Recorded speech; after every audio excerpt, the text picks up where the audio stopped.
ఇంకా నేను ఫస్ట్ కోత కూడా ఏరలేదు. ఇంకా ఇది సెకండ్ స్టెప్. ఇంకొక 2 స్టెప్పులు వస్తుంది అనుకుంటున్నా. మొత్తం 4 స్టెప్పులు వస్తుందని అనుకుంటున్నా. కాయ అంతా ఒక్కటే సైజులో ఉంది. ఫస్ట్ నుండి చివరి వరకు ఒక్కటే తీరు. చూడండి మీరు కూడా, కాయ మచ్చ అనేది లేదు.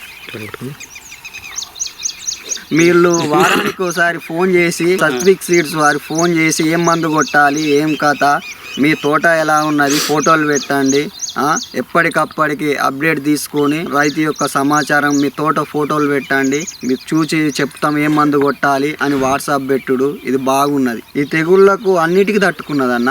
అంటే పై ముడతకు, కింది ముడతకు, నల్లికి, అలాగే బొబ్బర, విల్టు మెయిన్గా నాకైతే విల్టుకు నచ్చింది. విల్టు ప్రాబ్లం వల్ల నేను తోటను బంద్ చేసిన. మళ్ళీ విల్టు రాదనంటే యూట్యూబ్లో చూసి తెచ్చుకున్నా. వేరే రకం వేసినప్పుడు విల్టు వచ్చేది. సస్విక్ సీడ్స్ వేయడం వల్ల విల్టు కూడా రాలేదు.